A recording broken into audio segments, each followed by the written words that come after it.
तो hello everyone बच्चों, अपन start कर रहे हैं नीट रिवीजन सीरीज़, जिसमें जो अपन चैप्टर आज करने वाले हैं वो है halo alkane and hello Areen. तो आज उसकी थ्योरी करेंगे, उससे रिलेटेड कुछ पीवाईक्यूज़ करेंगे। इसी के बाद बच्चों आपको अगर इसके प्रैक्टिस क्वेश्चंस चाहिए, क्योंकि अभी जो टाइम है आपका 1 मंथ लेफ्ट है नीट एग्जाम में, तो प्रैक्टिस करने के लिए बहुत सारे क्वेश्चन चाहिए। तो आपको हर एक चैप्टर के जो क्वेश्चन होंगे वो उसी के डिस्क्रिप्शन बॉक्स में उसकी PDF मिल जाएगी। साथ ही में अगर टेस्ट देना है वो भी सब कुछ फ्री ऑफ कॉस्ट मिल रहा है, तो जितना हो सके इसका यूज़ करना। फ्री ऑफ कॉस्ट जो आपको टेस्ट है वो आपको हमारी जो साइट है myexam.ai, जिसका लिंक भी नीचे डिस्क्रिप्शन बॉक्स में मिल जाएगा, वहाँ पर मिल जाएगा। तो बच्चों दोनों ही चीज़ें फ्री ऑफ कॉस्ट है, जितना ज़्यादा हो सके उसका यूज़ करना। आइए शुरुआत करते हैं अपने थ्योरी पार्ट की। तो अपन सबसे पहले देखने वाले हैं प्रेपरेशन ऑफ हेलो एल्केन, जिसमें सबसे पहला जो पार्ट है वो है फ्रॉम एल्कोहल। मतलब अपन को एल्कोहल से देखना है कैसे प्रिपेयर होता है यहाँ पर हेलो एल्केन।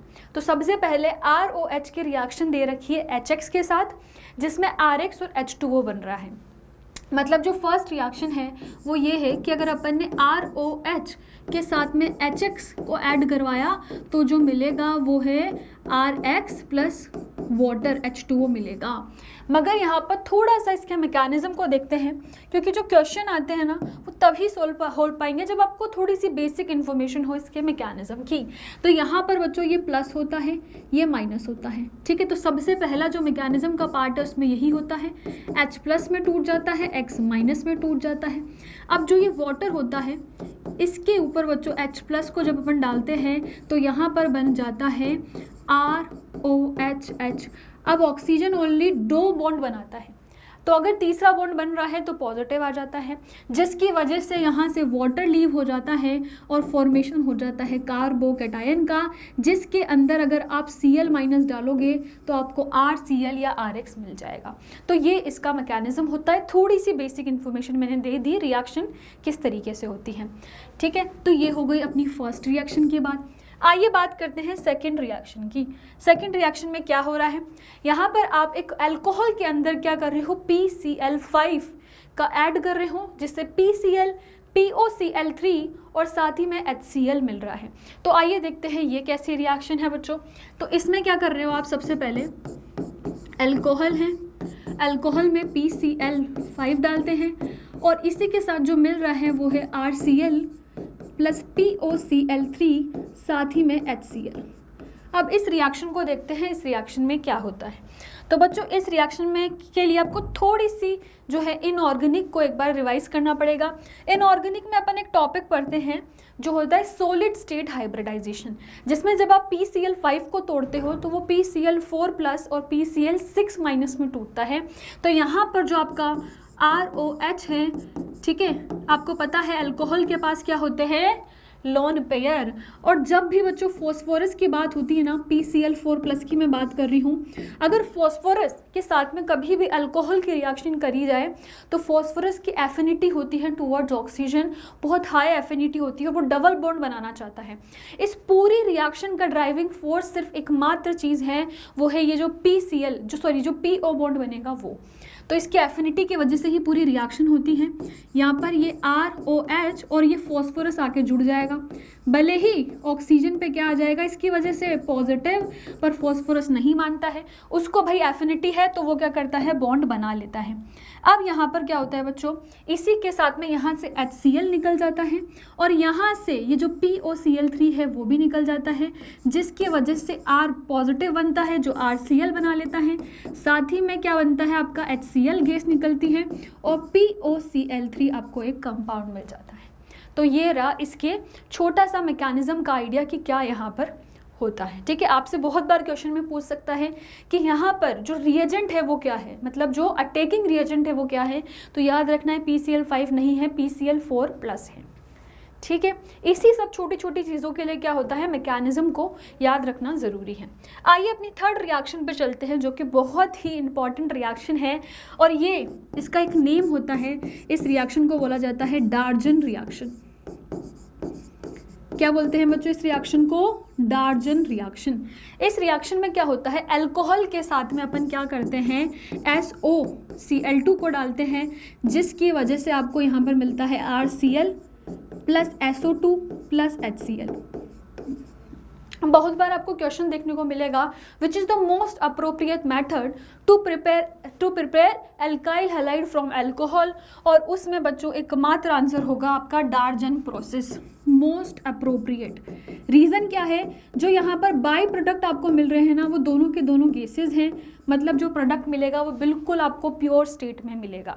अब इसका जो मैकेनिज़्म है, इसका मैकेनिज़्म थोड़ा सा कंपैरेटिवली क्या होता है, अलग होता है, क्योंकि यहाँ पर SNI मैकेनिज़्म होता है। जैसे इसमें क्या होता है, इसमें SN2 SN1 डिपेंड करता है अल्कोहल पे, ये जो आपका होता है ये SN2 मैकेनिज़्म होता है।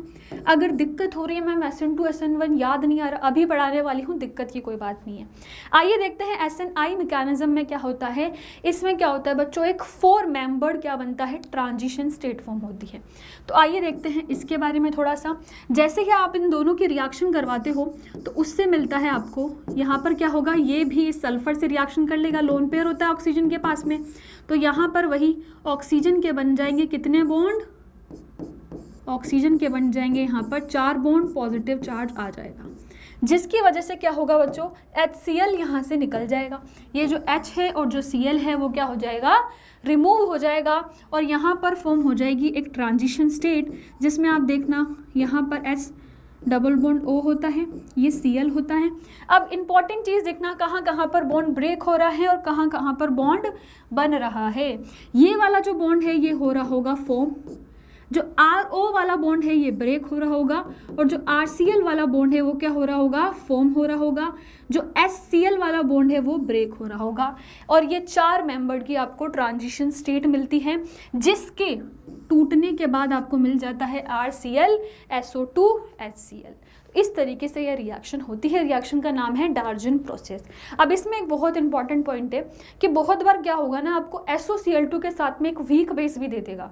तो जब जब ऐसा हो, मैं लिख देती हूँ यहाँ पर स्टार पॉइंट बनाकर, कि अगर SOCl2 के साथ में आपको एक वीक बेस दिया गया है जैसे पिरिडीन, तो जो मैकेनिज्म फॉलो होगा वो होगा SN2। और SN2 मैकेनिज्म में क्या होता है बच्चों, इन्वर्जन होता है कॉन्फ़िगरेशन का, जबकि SNI मैकेनिज्म में क्या होता है, रिटेंशन प्रोडक्ट मिलता है आपको। मतलब जहाँ से Cl गया था, जहाँ से OH गया था वहीं पर Cl आकर जुड़ जाएगा, ठीक है, मतलब सेम प्रोडक्ट मिल गया, रिटेंशन हुआ है। इन्वर्जन का मतलब है ऑपोजिट, जहाँ से OH गया था उसके ऑपोजिट साइड से आकर Cl जुड़ेगा। सब कुछ क्लियर हो जाएगा अभी जब मैकेनिज्म पढ़ेंगे SN2 SN1 का, ठीक है। आइए देखते हैं जब अपन हेलो एल्केन को प्रिपेयर कर रहे हैं किससे, हाइड्रोकार्बन से। तो सबसे पहले आप यहाँ पर देख सकते हैं क्या करा जा रहा है, CH2 मतलब एक एल्कीन ली गई है, उसमें HX को यहाँ पर एडिशन किया गया है, जिससे मिल रहा है आपको एक हेलो एल्केन। तो आइए बच्चों इसके बारे में देखते हैं कि क्या चीज़ हो रही है यहाँ पर, क्योंकि उसी से आप सही से इस मैकेनिज्म को समझ पाओगे। अब अगर मैं बात करूँ यहाँ पर और मुझे H+ और X- का एडिशन करना है, तो मुझे इस एल्कीन के अंदर भी एक पॉजिटिव और नेगेटिव फॉर्म करना पड़ेगा।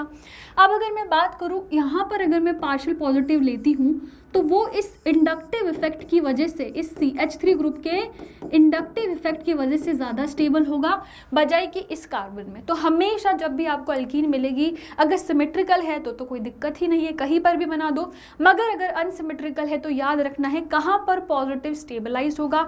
GOC में पढ़ा है carbocation is stabilized by inductive effect, तो जहाँ पर भी कोई CH3 ग्रुप है, इस तरह का कोई ग्रुप होगा, तो वहाँ पर कार्बोकेटायन ज़्यादा स्टेबलाइज्ड होगा। तो नॉर्मल सी बात है, यहाँ पर पार्शियल नेगेटिव बनेगा, तो जो H+ है वो यहीं आके अटैच होगा, जिससे आपको देखने को मिलेगा CH3 CH positive double bond CH2। मतलब कि क्या हुआ है बच्चों, एक कार्बोकेटायन बन चुका है।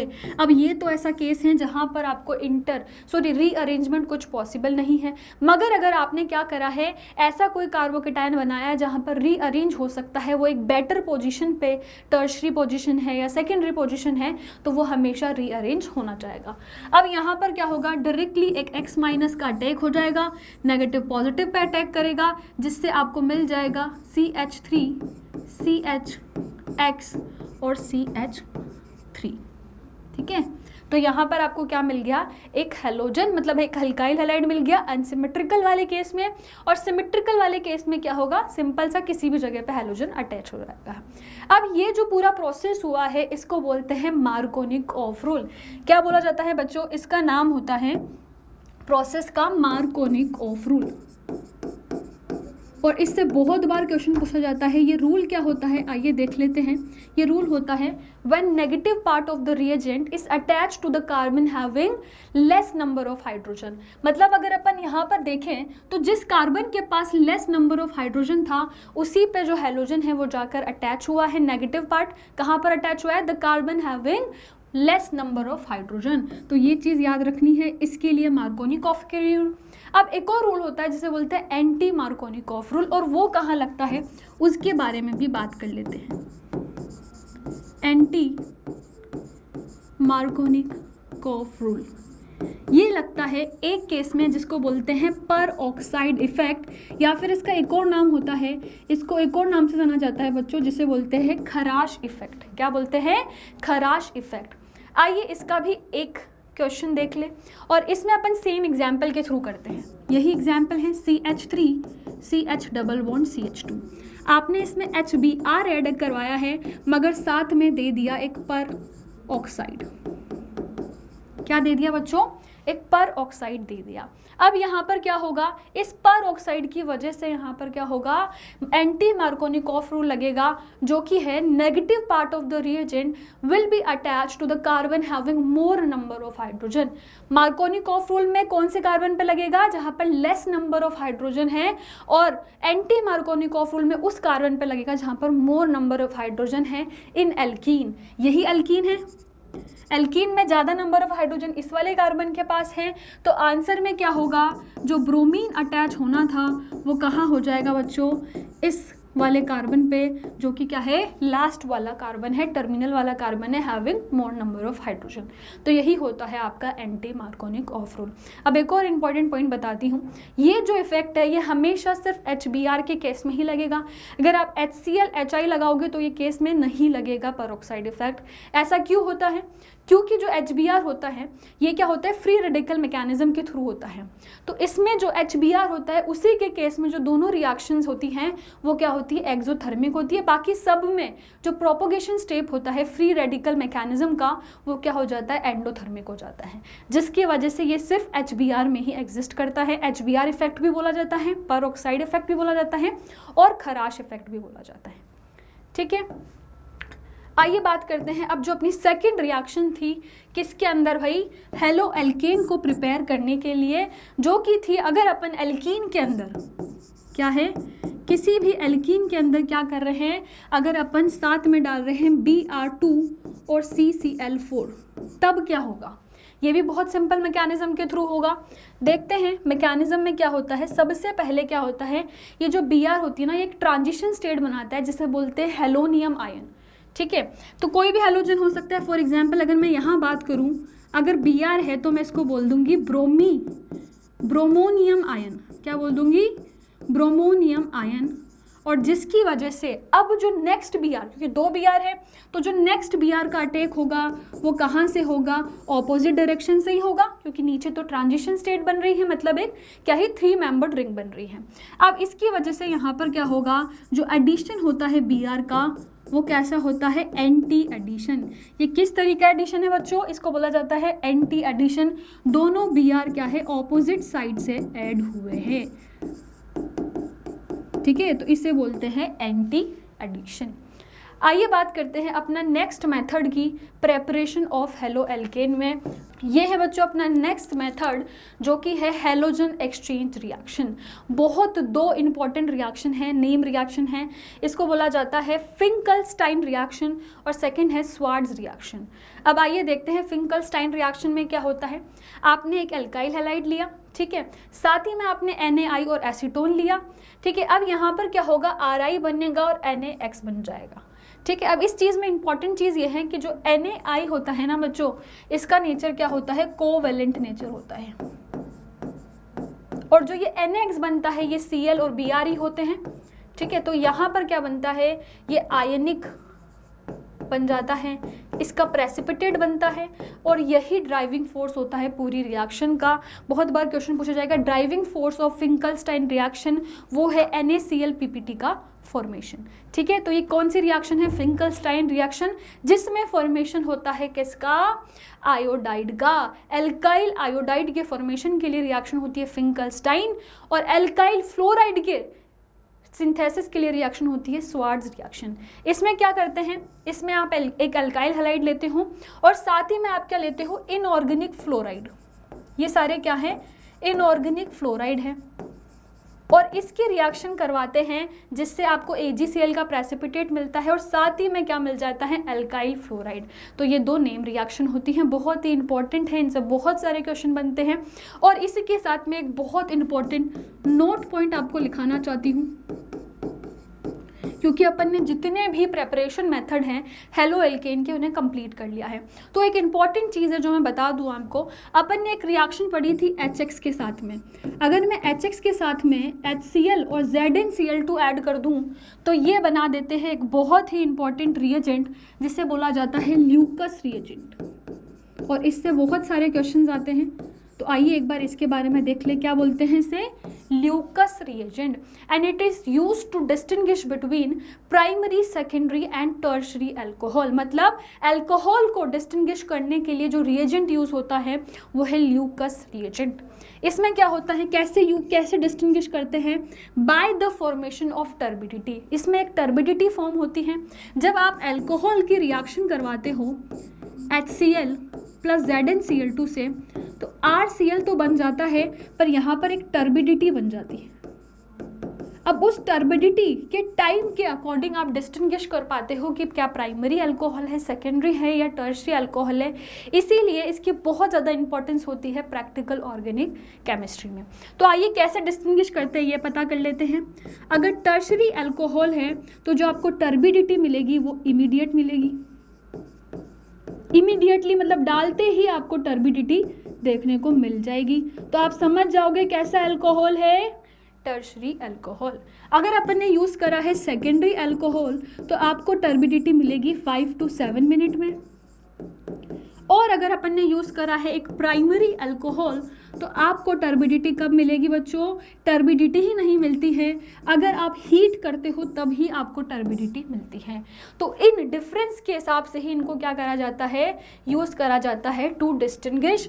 याद रखना है, बहुत सारे क्वेश्चन बनते हैं इससे कि टर्शरी अल्कोहल जो है वो इमीडिएट टर्बिडिटी देता है। एक और इम्पॉर्टेंट पॉइंट याद रख लेना, टर्शरी अल्कोहल के साथ में अलाइलिक और बेंजाइलिक अल्कोहल भी हो सकता है, वो भी क्या करता है? इमीडिएट टर्बिडिटी देता है। सेकेंडरी 5 to 7 मिनट में देता है, प्राइमरी देता ही नहीं है, अगर हीट करोगे तभी टर्बिडिटी मिलेगी। तो ये एक इंपॉर्टेंट चीज़ थी जो अपन ने देख ली, ल्यूकस रिएजेंट। बहुत बार तो इवन ये क्वेश्चन भी आया कि सिर्फ रिएजेंट पूछ लिया कि ल्यूकस रिएजेंट क्या है, तो याद रखना है HCl और ZnCl2। इसीलिए मैं हर रिएक्शन का आपको रिएजेंट बहुत इंपॉर्टेंटली बता रही हूँ। मैकेनिज्म बताने का के पीछे जो यहाँ पर रीज़न है वो यही है, क्योंकि क्या होता है बहुत बार सिर्फ सिंपल ये क्वेश्चन पूछ लेता है रिएजेंट क्या है। ठीक है, तो याद रखना है। आइए देखते हैं और यहाँ पर पढ़ते हैं केमिकल रिएक्शन को। तो बच्चों आइए देखते हैं chemical reaction of halo alkane. इसमें क्या है, सबसे पहली रिएक्शन आपको दिख रही है न्यूक्लियोफिलिक सब्स्टिट्यूशन रिएक्शन, फिर दिख रहा है एल्यूमिनेशन रिएक्शन, और फिर दिख रहा है आपको रिएक्शन विथ मेटल्स। तो आइए देखते हैं सबसे पहले तो ये क्या रिएक्शन है, सब्स्टिट्यूशन क्या होता है, एल्यूमिनेशन क्या होता है, क्या टाइप है। तो आइए बच्चों इनको डिस्कस कर लेते हैं। सबसे पहले तो अभी मैं आपको बताने वाली हूँ सब्स्टिट्यूशन और एल्यूमिनेशन रिएक्शन के बारे में। तो सबसे पहले तो बात कर लेते हैं सब्स्टिट्यूशन की। तो जो सब्स्टिट्यूशन रिएक्शन होती है बच्चों वो क्या होती है, आइए देखते हैं। दो तरीके की होती है। सब्स्टिट्यूशन के नाम से पता चल रहा है ना, मतलब कुछ तो सब्स्टिट्यूट हो रहा है। ठीक है, तो ये दो तरीके की होती है, एक होती है SN2 और एक होती है SN1। क्या होती है, एक होती है SN2 और एक होती है SN1। अगर अपन SN2 रिएक्शन की बात करें बच्चों तो यहाँ से पता चल रहा है कैसी है, बायोमोलिकुलर रिएक्शन है। कैसी है, बायोमोलिकुलर, 2 लिख रहा है ऊपर, तो ये बायोमोलिकुलर रिएक्शन है। और यहाँ पर होता क्या है, आइए देखते हैं। यहाँ पर आप क्या करते हो बच्चों, एक कार्बन आपने लिया, ठीक है, ये आपने लिया एल्काइल हैलाइड। ठीक है, एल्काइल हैलाइड के अंदर यहाँ पर आपने, ठीक है, यहाँ पर आपने लिया एक एल्काइल हैलाइड, और एल्काइल हैलाइड के अंदर आपने क्या डाला, एक न्यूक्लियोफाइल, जो कि क्या है, अल्कोहल है। अब इस न्यूक्लियोफाइल के डालने से क्या होगा, यहाँ पर ये जो न्यूक्लियोफाइल है, क्योंकि ऑलरेडी फ्रंट साइड पे हैलोजन अटैच है, तो ये बैक साइड से ही अटैक कर सकता है, और इसकी वजह से यहाँ पर एक ट्रांजिशन स्टेट फॉर्म हो जाती है। मतलब साइमल्टेनियसली कार्बन से यहाँ पर हैलोजन निकल रहा होता है और साथ ही में OH जुड़ रहा होता है, यहाँ पर फॉर्मेशन हो रहा है, यहाँ पर ब्रेकिंग हो रही है, जिसकी वजह से एक ट्रांजिशन स्टेट मिलती है इस पूरे कंपाउंड में, और फिर जो अपन को प्रोडक्ट मिलता है, नॉर्मल सी बात है, अगर वो बैक साइड से अटैक कर रहा है तो फॉर्म भी बैक साइड पे ही होगा, और यहाँ पर जो अपन को प्रोडक्ट मिलता है उसमें क्या देखने को मिलता है बच्चों, उसमें आ जाता है इन्वर्जन। इन्वर्जन होता है कॉन्फ़िगरेशन का इन SN2 रिएक्शन। अगर बात करें SN1 रिएक्शन की, तो SN1 रिएक्शन में क्या होता है, आप एक कार्बन लेते हो और उस कार्बन में क्या होता है, सबसे पहला जो स्टेप होता है वो होता है कार्बोकैटायन फॉर्मेशन का। अब आप देखोगे तो दोनों के रिएजेंट में बड़ा डिफरेंस है। यहाँ पर 3 CH3 है जो कि क्या कर रहे होंगे, अपने प्लस आई इफेक्ट से इस कार्बन की इलेक्ट्रॉन डेंसिटी को बढ़ा रहे होंगे, जिसकी वजह से ये X जो है रिमूव हो जाएगा और यहाँ पर फॉर्मेशन हो जाएगा कार्बोकैटायन का। क्या बन जाएगा, कार्बोकैटायन बन जाता है। अब अटैक होता है यहाँ से OH माइनस आयन का। अब नॉर्मल सी बात है, अगर OH माइनस अटैक कर रहा है तो वो क्या कर सकता है बच्चों, दो साइड से, यहाँ पर तो क्या था, आगे वाली साइड में हैलोजन था, तो यहाँ पर सिर्फ एक ही चीज़ बचती है कि वो बैक साइड से अटैक करे, मगर यहाँ पर क्या है, कार्बोकैटायन है, कोई हैलोजन अटैच नहीं है, तो ये दोनों साइड से अटैक कर सकता है, फ्रॉम फ्रंट और फ्रॉम बैक, जिसकी वजह से अपन को दो तरीके के प्रोडक्ट देखने को मिलते हैं। एक जो प्रोडक्ट बनेगा उसमें क्या होगा, ये CH3 और एक इसी साइड पे OH आ जाएगा, और एक प्रोडक्ट में क्या होगा, CH3 और ऑपोजिट साइड में आपका प्रोडक्ट आ जाएगा। मतलब एक बार तो क्या हुआ, सेम प्रोडक्ट मिला है तो इसको बोल देंगे रिटेंशन, और एक बार क्या है, उल्टा प्रोडक्ट मिला है, ऑपोजिट साइड मिला है तो मिला है इन्वर्जन। मतलब जब SN1 की बात होगी तो उसमें क्या होगा, मिक्सचर मिलेगा इन्वर्जन और रिटेंशन प्रोडक्ट का। तो ये बहुत एक क्या है, इन दोनों के बीच में डिफरेंस था जो मैंने बहुत अच्छे से एक्सप्लेन कर दिया कि SN2 क्या होता है, SN1 क्या होता है। इनके बीच में जो बच्चों इसके अलावा डिफरेंस होता है वो ये बायोमोलिकुलर है, ये यूनिमोलिकुलर है। ठीक है, यहाँ पर अगर आप देखोगे तो यहाँ पर क्या हो रहा है, इन्वर्जन हो रहा है, यहाँ पर रिटेंशन और इन्वर्जन दोनों होता है। इनकी रेट बहुत इंपॉर्टेंट है तो उसके बारे में बात कर लेते हैं। अगर मैं SN2 के रेट के बारे में बात करूँ तो वो, क्योंकि एक ट्रांजिशन स्टेट है, सिंगल स्टेप में सब कुछ हो रहा है, तो वो एल्काइल हैलाइड पे भी डिपेंड करेगी और न्यूक्लियोफाइल पे भी डिपेंड करेगी, जिस वजह से इसका नाम दिया जाता है biomolecular substitution reaction, hence SN2। अगर इधर देखोगे, ये जो स्टेप है ना, जब कार्बोकैटायन बना है, ये एक रेट डिटरमाइनिंग और स्लो स्टेप होता है, जिसकी वजह से जो रेट होती है SN1 की वो सिर्फ एक चीज़ पर डिपेंड करती है और वो है RX। मतलब यहाँ पर न्यूक्लियोफाइल से कोई फ़र्क नहीं पड़ता, रेट सिर्फ एल्काइल हैलाइड पे डिपेंड करेगी। तो ये दो चीज़ों को बहुत याद रखना है, एक में ट्रांजिशन स्टेट बनती है, एक में इंटरमीडिएट कार्बोकैटायन बनता है, तो रीअरेंजमेंट भी पॉसिबल है।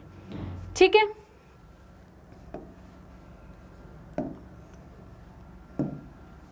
आइए बच्चों, इसी के बाद अपन बात करते हैं एल्यूमिनेशन रिएक्शन की, कि एल्यूमिनेशन रिएक्शन क्या होता है। क्योंकि अगर अपन इनकी रिएक्शन पढ़ेंगे तो बहुत बेसिक सी चीज़ अपन को पता होनी चाहिए कि ये होता क्या है। तो जो एल्यूमिनेशन रिएक्शन होती है वो दो टाइप की होती है, एक होती है E2 और एक होती है E1। ठीक है, अगर अपन बात करें E2 रिएक्शन की, तो E2 रिएक्शन में क्या होता है, एल्यूमिनेशन है, नॉर्मल सी बात है, तो यहाँ पर क्या होगा, एक एल्कीन होगी, एक एल्काइल हैलाइड होगा, और जो एल्काइल हैलाइड है उसमें हैलोजन है और एक हाइड्रोजन है। अब जो E2 मैकेनिज्म होता है वो SN2 की तरह ही होता है। इधर भी क्या होता है बच्चों, एक ट्रांजिशन स्टेट बनती है, आप एक बेस डालते हो और जो बेस है वो क्या करता है, नॉर्मल सी बात है, बेस का सिर्फ एक ही मतलब है, वो हाइड्रोजन को चाहता है भाई, हाइड्रोजन पे अटैक करता है, उसको चाहता है कि वो हाइड्रोजन को लेके चल जाए। और ये दोनों ही स्टेप साइमल्टेनियसली होते हैं जब X भी रिमूव हो रहा होता है और H भी रिमूव हो रहा होता है, और यहाँ पर आपको मिल जाती है एक एल्कीन। इसे बोलते हैं एल्यूमिनेशन रिएक्शन। ये क्या है बच्चों, सिंगल स्टेप में होता है और बायोमोलिक्यूलर है। अब अगर बात करें अपन यहीं पर E1 मैकेनिज्म की, तो E1 में क्या हो रहा है, आइए डिस्कस कर लेते हैं। E1 में क्या होता है, आपने लिया एक अल्काइल हैलाइड, और ये क्या है, ये सिमिलरिटी रखता है SN1 रिएक्शन से। मतलब यहाँ पर भी पहले क्या होगा, एक कार्बोकैटायन बनेगा। तो इसमें जो फर्स्ट स्टेप होता है वो होता है कार्बोकैटायन का फॉर्मेशन। तो मतलब ये X निकलता है और यहाँ पर बन जाता है कार्बोकैटायन। अब क्या होता है, फिर होता है बेस का अटैक। अब जो बेस है उसका तो एकमात्र काम है, वो हाइड्रोजन चाहता है, तो बेस यहाँ से हाइड्रोजन लेकर जाता है, जिसकी वजह से आपको मिल जाती है एल्कीन। तो ये दोनों ही स्टेप में एल्कीन बनी है, एक में 2 स्टेप से बनी है, पहले कार्बोकैटायन बना है और फिर जाकर क्या हुआ है, अटैक हुआ है बेस का। तो इसे बोलते हैं यूनिमोलिकुलर एल्यूमिनेशन रिएक्शन। पर ये कैसी है, 2 स्टेप प्रोसेस है। जबकि अगर बात करें अपन इस रिएक्शन की, तो ये रिएक्शन बायोमोलिकुलर है, मगर क्या है, एक सिंगल स्टेप प्रोसेस है। तो बहुत बार बच्चे क्या करते हैं ना, ये स्टेप से सोच लेते हैं कि SN2 SN1 है। नहीं, जो SN2 SN1 है वो उसकी रेट पे डिपेंड करता है, रेट की वजह से है। तो अगर मैं रेट लिखूँ E2 की, तो रेट किस पे डिपेंड करेगी, यहाँ पर जो रेट है E2 की वो किस पे डिपेंड करेगी, वो एल्काइल हैलाइड पे भी डिपेंड करेगी, ठीक है, और साथ ही में वो किस पे करेगी, बेस पे भी डिपेंड करेगी। पर अगर मैं बात करूं यहीं पर रेट E1 मैकेनिज्म की, तो वो किस पे डिपेंड करेगी, एक कार्बोकैटायन का बनना ही हमेशा रेट डिटरमाइनिंग स्टेप होगा। तो RDS बना है, मतलब यहाँ पर जो रेट है वो किस पे डिपेंड करेगी, सिर्फ अल्काइल हैलाइड पे। Hence it is given the name E1 because the rate depends only on one thing, that is alkyl halide. Here the rate depends on 2 things, alkyl halide plus base, hence given the name E2. तो ये बहुत simple सी बातें अपन ने दोनों mechanism के बारे में पढ़ ली। अब आइए देखते हैं, अब बच्चों आइए देखते हैं केमिकल रिएक्शंस इनसे रिलेटेड। तो सबसे पहले केमिकल रिएक्शन में न्यूक्लियोफिलिक सब्स्टिट्यूशन रिएक्शंस को देखेंगे, जिसमें सबसे पहली रिएक्शन है जब अपन RX के साथ क्या कर रहे हैं बच्चों, KOH डाल रहे हैं। KOH हो गया, NaOH हो गया, तो इसमें क्या होगा, सिंपल सा सब्स्टिट्यूशन हुआ है और ROH, X का रिप्लेसमेंट हो गया और क्या आ गया, अल्कोहल बन चुका है। और यही रिएक्शन जब अपन अल्कोहल चैप्टर पढ़ेंगे तो उसके प्रिपरेशन में काम आ जाएगी। अब यहाँ पर देखो, अगर अपन ने इसी के अंदर अगर वाटर का एडिशन करवा दिया तो उससे क्या होगा, उससे भी सेम बन जाएगा, ROH अल्कोहल मिल जाएगा। तो ये कैसी रिएक्शन हो गई, जो अपन ने प्रेपरेशन में उल्टा करा उसी का जो है वो उसकी केमिकल रिएक्शंस में आ गया। वहाँ अल्कोहल से अल्काइल हैलाइड बना रहे थे, यहाँ अल्काइल हैलाइड से अल्कोहल बना रहे हैं। क्या अल्कोहल ही बनेगा, नहीं भाई, एक और रिएक्शन होती है जिससे बोला जाता है Williamson ether synthesis reaction, and this is a very important reaction. Lot of question asked from this simple reaction. तो आइए इसके बारे में बात कर लेते हैं, ये क्या है। इस रिएक्शन में क्या होता है, ईथर का सिंथेसिस हो रहा है, नाम से पता चल रहा है। इसमें जो अपन रिएजेंट लेते हैं वो क्या लेते हैं, एक तरफ अपन लेते हैं अल्काइल हैलाइड और साथ में लेते हैं बच्चों NaOR, ठीक है। इसके यहाँ से प्रेपरेशन हो जाता है ROR ईथर का, ठीक है। अब यहाँ पर इंपॉर्टेंट चीज़ है कि जो अपन अल्काइल हैलाइड लेते हैं ना, उसकी वजह से ये, उसके हिसाब से ये अपने प्रोडक्ट डिसाइड करता है। कैसे भाई, आइए इस चीज़ को डिस्कस कर लेते हैं। अगर विलियमसन ईथर सिंथेसिस में अगर आप टर्शरी हैलाइड की बात करते हैं, टर्शरी हैलाइड हो गया या फिर क्या हो गया बच्चों, आपके सेकेंड डिग्री हैलाइड हो गया, तो जो आपकी रिएक्शन होगी वो हमेशा क्या होगी, एल्यूमिनेशन।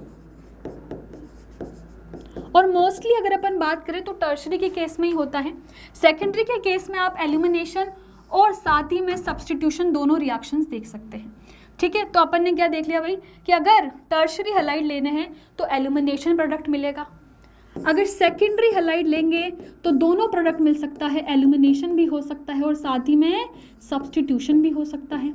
और अगर आपने छोटे छोटे हैलाइड लिए हैं CH3X और प्राइमरी अल्काइल हैलाइड, तो जो प्रोडक्ट मिलेगा वो कैसा मिलेगा, सब्स्टिट्यूशन वाला प्रोडक्ट मिलेगा। मतलब याद रखना है, इसमें ROR तो बनेगा पर बहुत बार केसेस में आपको क्या मिलेगा, एल्कीन भी मिल जाएगा जब आपने क्या लिया है, अल्काइल हैलाइड, एक टर्शरी अल्काइल हैलाइड लिया है। इसीलिए इंपॉर्टेंट है, एल्कीन भी बन सकता है और ईथर भी बन सकता है। दोनों चीज़ें मैंने बता दी किस बेसिस पर डिसाइड करना है। ठीक है, अब रिएक्शन है, ये रिएक्शन अपन ऑलरेडी पढ़ चुके हैं। ये रिएक्शन कौन सी थी, एल्काइल आयोडाइड को बनाने की, जो कि थी आपकी फिंकलस्टाइन रिएक्शन, फिंकलस्टाइन रिएक्शन। अब यहाँ पर एक और रिएक्शन है, जब अपन क्या कर रहे हैं, RX के अंदर एक रिड्यूसिंग एजेंट डाल रहे हैं जो कि है lithium aluminium hydride, a very powerful reducing agent. It can reduce almost every functional group, और यहाँ से आपको मिल जाएगा एल्केन। क्या मिल जाएगा, एल्केन। तो ये भी ध्यान रखना है। आइए इसके बाद बात करते हैं बच्चों एल्यूमिनेशन रिएक्शन की। एल्यूमिनेशन रिएक्शन में आप देख सकते हो यहाँ पर क्या हो रहा है, यहाँ पर एक सिंपल सी चीज़ हो रही है। आपने क्या करा है, एक एल्काइल हैलाइड लिया है, उसके अंदर आपने एक बेस डाला, और बेस डालने से एल्यूमिनेशन में मैंने अभी बताया था यहाँ पर क्या होता है, E2 E1 दोनों मैकेनिज्म हो सकते हैं। अब यहाँ पर देखोगे आपको दो प्रोडक्ट मिल रहे हैं, एक मेजर मिल रहा है, एक माइनर मिल रहा है। कैसे डिसाइड करना है, आइए उसके बारे में देख लेते हैं। अगर मैं बात करूँ यहाँ पर एल्यूमिनेशन रिएक्शन की, तो एल्यूमिनेशन रिएक्शन में क्या होता है, आइए इस चीज़ को देखते हैं। एल्यूमिनेशन रिएक्शन में सबसे पहले तो जैसे मान लो आपको दे रखा है यहाँ पर CH3 CH2 CH और यहाँ पर भी CH और एक Br दे रखा है, साथ ही में आपको दे रखा है बच्चों CH2H। अब यहाँ पर मैंने इन H को ऐसा इसलिए लिखा है क्योंकि यहाँ पर एल्यूमिनेशन कराना है। एल्यूमिनेशन का मतलब है डीहाइड्रोहेलोजिनेशन, एक तरफ से हेलोजन निकालोगे, एक साइड से क्या निकालोगे, हाइड्रोजन निकालोगे। अब ये जो एल्यूमिनेशन है इसको बोलते हैं बीटा एल्यूमिनेशन, और अगर प्रिसाइजली बोलूँ तो बोलेंगे अल्फ़ा बीटा एल्यूमिनेशन, क्योंकि यहाँ पर ये आपका अल्फ़ा होगा और जो बाकी के पास वाले जो कार्बन होते हैं उनको बीटा बोला जाता है। अब इसके पास दो चॉइस है, या तो ये हाइड्रोजन यहाँ से निकाले या ये हाइड्रोजन यहाँ से निकाले, और जो दोनों प्रोडक्ट बनेंगे उनको दो नाम अलग अलग दिए जाते हैं। मान लो अगर मैंने क्या करा, जो प्रोडक्ट यहाँ से निकाला वो था CH3 CH2 और यहाँ से मैंने एल्कीन बना दी CH और ये आ गया CH3। और अगर मान लो मैंने क्या करा, इसको मैंने नाम दे दिया A, तो इससे ये A प्रोडक्ट बन गया। और अगर मान लो मैंने क्या करा, एक B प्रोडक्ट बनाया इस B रिएक्शन से, ठीक है, तो मेरा प्रोडक्ट क्या बनेगा, तब बनेगा ये CH3 CH2 CH2 और जो मेरी एल्कीन बनी है वो क्या बनी है, टर्मिनल एल्कीन बनी है, टर्मिनल पे बनी है। अब ये दोनों में आप एक डिफ्रेंशिएशन देख सकते हो कि अगर मैं इस एल्कीन की बात करूं तो इस एल्कीन को क्या बोल सकेंगे, लेस सब्स्टिट्यूटेड, क्योंकि दूसरी वाली तरफ सिर्फ हाइड्रोजन है और इस वाली तरफ एक पूरा आपको क्या मिल रहा है, एक ग्रुप मिल रहा है, कार्बन की चेन मिल रही है। अगर इस एल्कीन की बात करूँ तो एक तरफ CH3 है, एक तरफ भी ग्रुप है, मतलब ये ज़्यादा सब्स्टिट्यूटेड है। तो जो मोर सब्स्टिट्यूटेड एल्कीन होती हैं उसको बोला जाता है सेडजेफ प्रोडक्ट। क्या बोला जाता है बच्चों, सेडजेफ प्रोडक्ट। और जो लेस सब्स्टिट्यूटेड एल्कीन होती है जैसे कि ये वाली, इसको बोला जाता है होफमान प्रोडक्ट। क्या बोला जाता है, होफमान प्रोडक्ट। अब यहाँ पर क्या है, ये कन्फ्यूजन है कि मैम कब सेडजेफ बनाना है, कब होफमान बनाना है, ये हमको नहीं पता। कैसे बनाना है, बहुत ही सिंपल सी चीज़ बताऊंगी और आपको पूरा क्लियर हो जाएगा। देखो ऑलमोस्ट हर एक केस में आप ज़्यादा स्टेबल एल्कीन जो कि ज़्यादा सब्स्टिट्यूटेड वाली होती है वही बनाओगे सेडजेफ प्रोडक्ट।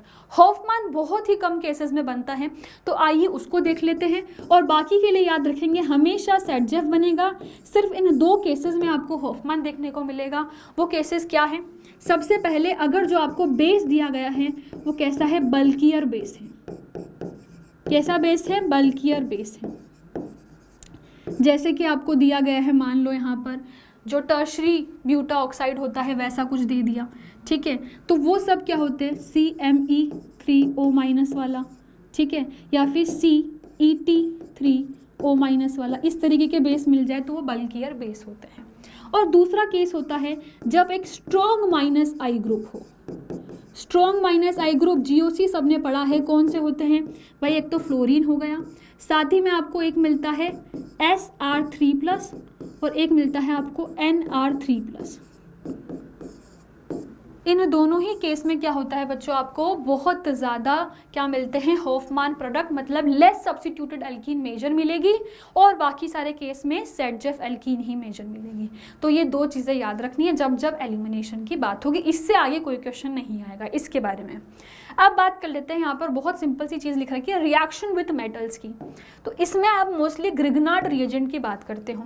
जब भी अपन RX के अंदर क्या डालते हैं, मैग्नीशियम मेटल को डालते हैं, तो वहाँ से बन जाता है RMgX, जिससे बहुत सारी रिएक्शंस होती हैं और बोला जाता है ग्रिग्नार्ड रिएजेंट। एक ऑर्गेनोमेटेलिक कंपाउंड है बच्चों, और ये बहुत सारी जगह यूज़ होगा, सारी रिएक्शंस करवाई जाती हैं इससे।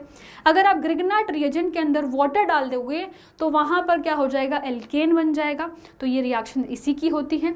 और जो अपन वुड्स रिएक्शन पढ़ते हैं एल्केन के फॉर्मेशन के लिए, उसमें भी क्या करते हो आप, एल्काइल हैलाइड का ही यूज़ करते हो। उसमें क्या करते हो, RX होता है, सोडियम मेटल को यूज़ किया जाता है ड्राई ईथर के अंदर, है ना, ड्राई ईथर के अंदर यूज़ किया जाता है, जिससे आपको RR एल्केन मिल जाता है और NaX मिल जाता है। इसके 2 मोल्स लेते हो आप एल्काइल हैलाइड के, जिससे वुड्स रिएक्शन हो जाती है। हाइड्रोकार्बन में बहुत अच्छे से इसको डिटेल में अपन डिस्कस करेंगे। तो ये सारी रिएक्शन हो गई अपनी केमिकल रिएक्शंस, ठीक है। तो बच्चों आइए स्टार्ट करते हैं प्रेपरेशन ऑफ हेलो अरीन्स में से। इसमें जो सबसे पहला मेथड है वो है फ्रॉम अरीन्स, मतलब अरीन से ही आप हेलो अरीन का प्रेपरेशन कर रहे हो, जिसमें अपन ने सबसे पहले टोलिन लिया है। टोलिन की रिएक्शन कराई अपन ने X2 और Fe में डार्क का यूज़ करा है, मतलब आयरन का यूज़ करा है डार्क में। तो रिएक्शन में आपको ऑर्थो सब्स्टिट्यूटेड और पैरा सब्स्टिट्यूटेड प्रोडक्ट मिल रहा है। सबसे सिंपल मेथड है प्रेपरेशन ऑफ हेलो अरीन्स का कि आप अरीन का यूज़ कर रहे हो, ठीक है। इसमें सिर्फ क्या करना है, आपको हेलोजन के साथ में Fe डार्क का यूज करना है और आपको ortho para substituted haloarenes मिल जाएगा। आइए बात करते हैं बच्चों अपने सेकंड और द मोस्ट इम्पॉर्टेंट मेथड की। इसमें क्या है, हेलो अरीन्स का अपन क्या कर रहे हैं, प्रेपरेशन करेंगे बेंजीन डाइजोनियम क्लोराइड से। तो सबसे पहले तो बेंजीन डाइजोनियम क्लोराइड को बनाना पड़ेगा। तो इसका प्रेपरेशन देख लेते हैं। एनिलीन होगा, इसके अंदर अपन डालते हैं Na, Na2 और साथ ही में HCl, जिससे आपको मिलता है डाइजोनियम क्लोराइड N2Cl। अब ये यूज़ होता है for the formation of hello Areen. इसमें आप जब डिफरेंट रिएजेंट डालोगे उससे आपको क्या मिलेंगे, डिफरेंट आपको हेलो अरीन्स मिल जाएंगे। फॉर एग्जाम्पल अगर मैं यहाँ पर बात करूँ तो जैसे मैंने N2Cl के अंदर, जो कि एक डाइजोनियम क्लोराइड है, इसके अंदर अगर मैंने ऐड करा Cu2Cl2 HCl, ठीक है, या फिर मैंने ऐड करा Cu2Br और HBr, तो इन दोनों केसेस पे मुझे क्या मिलेगा बच्चों, इन दोनों केसेस पे मुझे मिल जाएगा, अगर मैंने Cl ऐड करा है तो क्लोरोबेंजीन, और अगर मैंने ब्रोमीन ऐड करा है तो ब्रोमोबेंजीन। और इस रिएक्शन का एक नेम होता है, इसको बोला जाता है सेंडमेयर रिएक्शन। क्या बोला जाता है, सेंडमेयर रिएक्शन, ठीक है। अगर मेरे को मान लो मेरे को क्लोरो और ब्रोमोबेंजीन नहीं बनाना है, मेरे को बनाना है आइडोबेंजीन और फ्लोरोबेंजीन, तो क्या करना है, तो उसके लिए आपको क्या करना पड़ेगा, आपको इसी डाइजोनियम क्लोराइड में ऐड करना पड़ेगा HbF4, जिसको बोलते हैं फ्लोरोबोरिक एसिड। साथ में आपको हीट करना पड़ेगा, जिससे आपको मिल जाएगा फ्लोरोबेंजीन। और अगर आपको यहाँ पर बनाना है आइडोबेंजीन, तो आपको क्या रिएजेंट डालना पड़ेगा, आपको Ki डालना पड़ेगा। क्या डालना पड़ेगा, पोटेशियम आयोडाइड, जिससे आपको क्या मिल जाएगा बच्चों, आइडोबेंजीन। तो हर तरीके के हेलो अरीन्स बना सकते हैं डिपेंडिंग ऑन द रिएजेंट। अब यहाँ पर एक और इम्पॉर्टेंट चीज़ है कि बहुत बार क्या होगा ना, N2Cl के अंदर आपको यहाँ पर सिर्फ क्या दिखेगा, Cu, मतलब कि कॉपर पाउडर के साथ में HCl या फिर कॉपर पाउडर के साथ में HBr, ठीक है। ये क्या था, याद रखना, यहाँ पर सेंडमेयर रिएक्शन में अपन यूज करते हैं क्यूपरस क्लोराइड। क्या बोलते हैं इसे, क्यूपरस क्लोराइड या क्यूपरस ब्रोमाइड, जिसको बोलते हैं Cu2Cl2, ठीक है। मगर जब अपन बात करते हैं किसकी, गटरमान रिएक्शन की, तब अपन कॉपर पाउडर को यूज़ करते हैं और इससे प्रिपेयर होता है आपका क्लोरोबेंजीन और ब्रोमोबेंजीन, और इसका भी नेम होता है, इसे बोलते हैं गटरमान रिएक्शन। याद रखना, गटरमान कोच रिएक्शन अलग होता है, उससे अपन एल्डिहाइड मतलब कि बेंज एल्डिहाइड का प्रिपरेशन करते हैं, और गटरमान रिएक्शन अलग होती है जिससे अपन क्लोरो और ब्रोमोबेंजीन का प्रिपरेशन करते हैं, गटरमान रिएक्शन। ठीक है, it is different from Gattermann Koch reaction. तो यही पूरे मेथड्स थे for the preparation of haloarenes. ठीक है, आइए बात करते हैं केमिकल रिएक्शन ऑफ हेलोअरीन्स। तो बच्चों जब अपन बात करते हैं केमिकल रिएक्शन की हेलोअरीन्स में, तो जो इनका ये क्या करती हैं, सारी की सारी इलेक्ट्रोफिलिक सब्स्टिट्यूशन रिएक्शन देती हैं। जब अपन ने हेलोएल्कीन की बात करी थी तो वहाँ पर अपन ने सब्स्टिट्यूशन रिएक्शन पढ़ी थी, पर वो न्यूक्लियोफिलिक सब्स्टिट्यूशन थी। यहाँ पर अपन इलेक्ट्रोफिलिक सब्स्टिट्यूशन रिएक्शन पढ़ रहे हैं। और मैं बता देती हूँ इलेक्ट्रोफिलिक सब्स्टिट्यूशन रिएक्शन में होता क्या है। यहाँ पर मान लो ये है आपका एक हेलोअरीन, ठीक है, इसको ऐसा करते हैं अपन, यहाँ पर डबल बॉन्ड ही बना देते हैं। ठीक है, आपको पता है हेलोजन के पास क्या होते हैं, लोन पेयर्स होते हैं। तो नॉर्मल सी बात है, ये लोन पेयर क्या कर सकते हैं, रेजोनेंस में पार्टिसिपेट कर सकते हैं। तो ये यहाँ पर जाएगा, ये बॉन्ड शिफ्ट हो जाएगा, जिसकी वजह से यहाँ पर रेजोनेटिंग स्ट्रक्चर्स ड्रॉ होंगे। और रेजोनेटिंग स्ट्रक्चर्स क्यों ड्रॉ कर रही हूँ वो भी आपको पता चल जाएगा। अब यहाँ पर क्या होगा, यहाँ से डबल बॉन्ड आ जाएगा, ये वाले बॉन्ड एज इट इज़ रहेंगे और माइनस चार्ज आ जाएगा। अब ये माइनस मूव होगा, साथ ही में पाई मूव होता रहेगा, और यहाँ पर एक और रेजोनेटिंग स्ट्रक्चर मिल जाएगा जो कि कुछ इस तरीके का होगा, फिर माइनस इधर मूव होगा, और यहाँ से एक और रेजोनेटिंग स्ट्रक्चर मिल जाएगा जिसमें आपको यहाँ पर माइनस मिल जाएगा, एंड देन फाइनली ये माइनस इधर आएगा और दोबारा से आपको मिल जाएगी हेलोअरीन। ठीक है, अब यहाँ पर देखना कहाँ कहाँ पर माइनस आया है, उससे एक बहुत इंपॉर्टेंट चीज़ पता चलेगी, ortho position and para position. Hence proved कि जब जब आप हेलोअरीन्स की रिएक्शन कराओगे इलेक्ट्रोफिलिक सब्स्टिट्यूशन रिएक्शन, तो वो क्या होंगे, ऑर्थो पैरा डायरेक्टिंग नेचर के। कैसे नेचर के होंगे बच्चों, ऑर्थो पैरा डायरेक्टिंग नेचर के।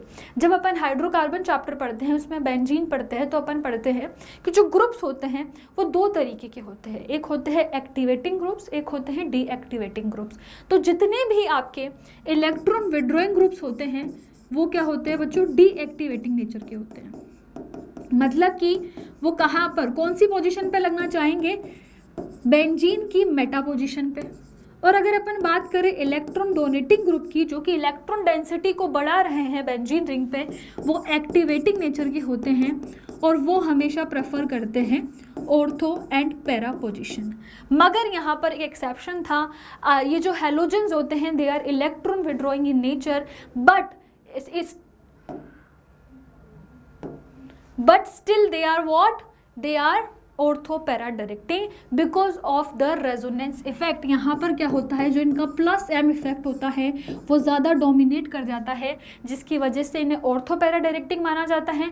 मगर अगर किसी ने पूछ लिया कि हैलोजेंस का नेचर क्या है, तो they are considered deactivating nature but they are ortho para directing. तो this is the only exception, otherwise these two will follow everywhere। ठीक है, only the exception is halogen. तो यहाँ पर क्या कर रहे हैं, सबसे पहले स्टेप में हेलोजिनेशन करवा रहे हैं। हेलोजिनेशन के लिए सेम रिएजेंट यूज होगा Cl2 के साथ में अनहाइड्रस FeCl3। ठीक है, यहाँ से क्या होगा, रिएक्टिंग स्पीशीज याद रखना Cl- होगा।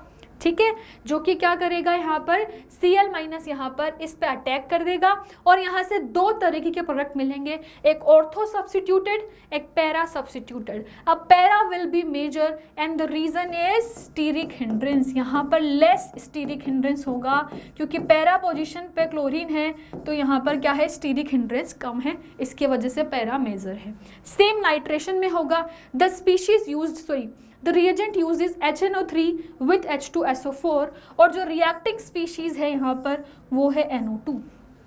क्या है, NO2, मतलब NO2 यहाँ पर रिएजेंट, सॉरी रिएक्टिंग नहीं, रिएजेंट जो है वो NO2 है। तो यहाँ पर ऑर्थो और पैरा पे क्या मिल जाएंगे आपको, NO2 सब्स्टिट्यूटेड मिल जाएंगे and the para product will be major.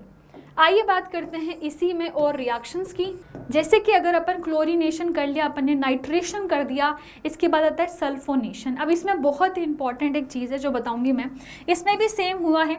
अब इसमें अगर कोई आपसे पूछे कि रिएजेंट क्या है, तो रिएजेंट होता है SO2+। क्या होता है? Sorry, SO3+। अब ये रिएजेंट है तो यहाँ पर तो SO3H लगा रखा है, जिसकी वजह से बच्चे हमेशा इसका क्वेश्चन गलत कर देते हैं। पूछा जाएगा रिएजेंट क्या है, SO3H लगा हुआ होगा, बच्चे SO3H बता देंगे, जबकि यहाँ पर जो रिएजेंट है वो क्या है, SO3+। H कैसे लगता है ये बता देती हूँ मैं। जब भी आप क्या करते हो, अटैक करवाते हो, तो जब SO3 अटैक होता है तो यहाँ से एक हाइड्रोजन का रिमूवल करवाना होता है। अब इस हाइड्रोजन के रिमूवल के लिए क्या करते हो आप, एक न्यूक्लियोफाइल डालते हो, और यहाँ पर क्या होता है, SO3+ क्या होता है, एक इंटरनल न्यूक्लियोफाइल की तरह काम करता है। क्या करता है? इंटरनल न्यूक्लियोफाइल की तरह काम करता है।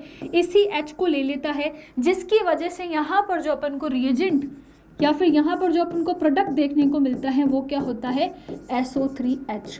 तो रिएजेंट SO3+ ही है, बस वो इंटरनल न्यूक्लियोफाइल होने की वजह से वो फाइनल प्रोडक्ट में SO3H दिखता है। ठीक है। देन सेकेंड आता है आपका यहाँ पर, सॉरी फोर्थ आता है Friedel Crafts reactions. Friedel Crafts दो तरह की होती है, एल्काइलेशन एंड असाइलेशन। सेम इसमें ऑर्थो एंड पैरा प्रोडक्ट मिलेंगे। अगर एल्काइलेशन की बात करें तो CH3Cl यूज होगा विथ लुइस एसिड AlCl3। अब यहाँ पर जो रिएक्टिंग स्पीशीज है वो होगा CH3+, मतलब कि ऑर्थो और पैरा पे CH3 जाकर जुड़ जाएंगे। जब बात होगी असाइलेशन की तो असाइल प्रोडक्ट यूज़ कर रहे हैं, मतलब यहाँ पर आप यूज़ करते हो CH3COCl, एक एसिड हैलाइड, जिसमें से आप क्या करते हो, प्रोड्यूस करते हो CH3C+O और इस पे पॉजिटिव, और यही आपकी क्या होता है, रिएजेंट होता है, जो आपके ऑर्थो और पैरा पे जाकर अटैच हो जाता है। इसी तरीके से आपके जितने भी इलेक्ट्रोफिलिक सब्स्टिट्यूशन रिएक्शन होती है किसकी, हेलो अरीन्स की, वो यही ख़त्म होती है। अब यहाँ पर एक और इम्पॉर्टेंट चीज़ हुई कि मैम आपने इलेक्ट्रोफिलिक सब्स्टिट्यूशन रिएक्शंस तो बता दी, मगर क्या होता है न्यूक्लियोफिलिक सब्स्टिट्यूशन रिएक्शन का हेलो अरीन्स में। तो जो हेलो अरीन्स होती हैं बच्चों, वो क्या करती है, न्यूक्लियोफिलिक सब्स्टिट्यूशन रिएक्शन जो होती है वो अलग तरीके से देती है। इसको बोलते हैं एरोमेटिक सब्स्टिट्यूशन रिएक्शन, ARSN। इसका नाम क्या होता है, ARSN। तो बेसिक जो अपन देखते हैं हेलो एल्केन में क्या हो रहा था, जो क्लोरीन हो रहा था उसमें अगर अपन KOH या NaOH डाल रहे थे तो वो जनरली क्या कर रहा था, रिप्लेस कर रहा था क्लोरीन को और अल्कोहल बना रहा था। मगर यहाँ पर क्या होता है ना, due to the double bond character of this chlorine with this, यहाँ पर नॉर्मल कंडीशन में ये नहीं हो पाता, बहुत ड्रास्टिक कंडीशन यूज़ करनी पड़ती है। जैसे कि अगर आप उसको ये रिएक्शन करवानी है तो 623 केल्विन का टेम्परेचर और प्रेशर देना पड़ेगा बहुत हाई, तब जाके ये कंडीशन पॉसिबल है। तो क्या मैम इसका कोई ऑल्टरनेटिव है जो अपन यूज़ कर सकते हैं? बिल्कुल सही, वो ऑल्टरनेटिव होता है इलेक्ट्रॉन विड्रॉइंग ग्रुप। मतलब इलेक्ट्रॉन विड्रॉइंग ग्रुप अगर प्रेजेंट है at ortho and para positions, तो वो क्या करते हैं, इलेक्ट्रॉन डेंसिटी को बढ़ा देते हैं, जिसकी वजह से ये रिएक्शन कम टेम्परेचर पे भी पॉसिबल हो जाती है। जैसे कि अगर मैं बात करूं यहाँ पर एक ऐसे क्लोरोबेंजीन की जो 3 नाइट्रो ग्रुप से सब्स्टिट्यूटेड है, and due to the electro withdrawing group of this NO2 group, इसकी इलेक्ट्रॉन डेंसिटी बहुत ज़्यादा बढ़ जाती है और इसमें किसी टेम्परेचर की ज़रूरत नहीं पड़ती, सिर्फ वार्म वाटर अगर आप डालोगे उससे भी ये रिएक्शन हो जाएगी। किससे? कोई टेम्परेचर की ज़रूरत नहीं पड़ी, वार्म वाटर। देख लो कितने हाई टेम्परेचर से अपन सिर्फ वार्म वाटर पे आ गए, only due to the presence of electron withdrawing group. तो इलेक्ट्रॉन विड्रॉइंग ग्रुप क्या करता है, इलेक्ट्रॉन डेंसिटी को बढ़ा देता है। याद रखना सिर्फ ऑर्थो पैरा पे, अगर मेटा पे लगा है तो कोई फर्क नहीं पड़ेगा, ऑर्थो पैरा पे फिर भी पड़ जाएगा, मेटा पे कोई फर्क नहीं पड़ेगा। तो बच्चों यहीं पर जो अपना चैप्टर है हेलो एल्कीन हेलो अरीन, उसका थ्योरी पार्ट कंप्लीट होता है। इसके बाद अपन इसके PYQ सॉल्व करेंगे। तो बच्चों आइए देखते हैं नीट के कुछ PYQ। तो अपना जो फर्स्ट PYQ है वो क्या है, कंसिडर द रिएक्शन। एक रिएक्शन दे रखी है, the reaction will be fastest in, और यहाँ पर आपको कुछ सॉल्वेंट्स दे रखे हैं। ठीक है, सबसे पहली चीज़ देखते हैं कि रिएक्शन किस टाइप की है। तो अगर अपन रिएक्शन की बात करें तो यहाँ पर रिएक्शन में आप देख रहे हो Br है, NaCN डाला है और यहाँ पर क्या हो गया, Cn सब्स्टिट्यूट हो गया है, मतलब Br सब्स्टिट्यूट होकर Cn आ चुका है। क्लियरली कैसी रिएक्शन है ये, सब्स्टिट्यूशन रिएक्शन। जहां पर कोई चीज सब्स्टिट्यूट होगी कौन सी रिएक्शन हो जाएगी, सब्स्टिट्यूशन रिएक्शन। अब सब्स्टिट्यूशन रिएक्शन के भी 2 टाइप्स होते हैं, एक होता है SN1 और एक होता है SN2। तो अपन को देखना है ये उनमें से कौन सी है। तो आइए मैं आपको सबसे पहले एक बहुत ही इंपॉर्टेंट पॉइंट बताने जा रही हूँ। जब भी बच्चों आपको हैलाइड दे रखा हो ना, आप उससे पता लगा सकते हैं कि SN1 है या SN2 है। जैसे अगर अपन बात करें, एक होता है आपका 3 डिग्री अल्काइल हैलाइड, एक होता है आपका 2 डिग्री अल्काइल हैलाइड, एक होता है 1 डिग्री अल्काइल हैलाइड, और फिर होता है आपका सबसे छोटा अल्काइल हैलाइड जिसको बोलते हैं मिथाइल हैलाइड CH3X। तो इसी में बच्चों आप पता लगा सकते हैं कि कब कौन सी रिएक्शन हो रही है। जब भी आपको प्राइमरी दिया जाए और मिथाइल हैलाइड दिया जाए तो हमेशा आपको कौन सी रिएक्शन देखने को मिलेगी, SN2, क्योंकि SN2 मोस्टली इन्हीं के साथ में रिएक्शन करता है। अगर टर्शरी दे रखा है तो ये हमेशा करेगा SN1। अब आपको सिर्फ एक ही केस में देखने की जरूरत है कि SN2 या SN1 पता लगाने के केस में, कौन से केस में, जब 2nd डिग्री आपको अल्काइल हैलाइड दे रखा हो। ये कुछ कंडीशंस पर डिपेंड करेगा, ठीक है, बाकी आपको समझ में आ गया। अब यहाँ पर अपन को दे रखा है एक प्राइमरी हैलाइड 1 डिग्री RX है, कोई मैकेनिज्म पे जाने की जरूरत नहीं है, डायरेक्ट पता चल गया कि ये कैसी रिएक्शन है, SN2। अब अपन को याद करना है कि SN2 रिएक्शन में और SN1 रिएक्शन में कौन से सॉल्वेंट्स का यूज किया जाता था। तो आइए मैं आपको बहुत ही बेसिक सी चीज बता रही हूं। जब भी आपको SN2 रिएक्शन दी जाए तो आपको कैसे सॉल्वेंट लेने चाहिए बच्चों, पोलर अप्रोटिक सॉल्वेंट। अच्छा, ऐसे सॉल्वेंट कौन कौन से होते हैं, जैसे आपका DMF हो गया, DMSO हो गया, THF हो गया, इस तरह के नाम अगर आपको मिले कहीं पर भी, ये सारे क्या होते हैं, पोलर अप्रोटिक सॉल्वेंट, मतलब कि ऐसे सॉल्वेंट जिनमें हाइड्रोजन बॉन्डिंग पॉसिबल नहीं है।